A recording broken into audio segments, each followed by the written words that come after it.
Drone lancet OBTF Kaskad terekam menghancurkan tank angkatan bersenjata Ukraina di dekat Ugledar. Rekamannya ramai beredar di media sosial Telegram pada Senin 14 November 2022.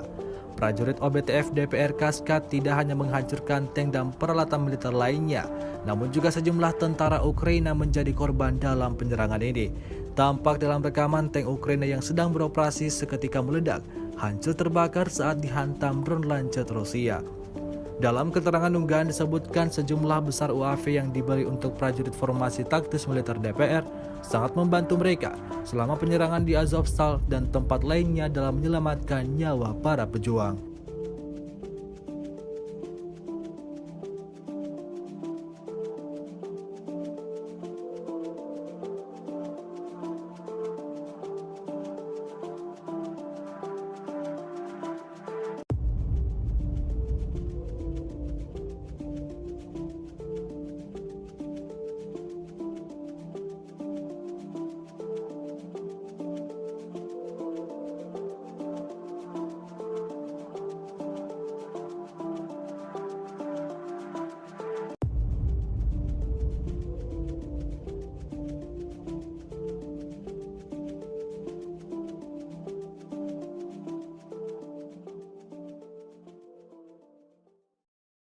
Terima kasih sudah nonton.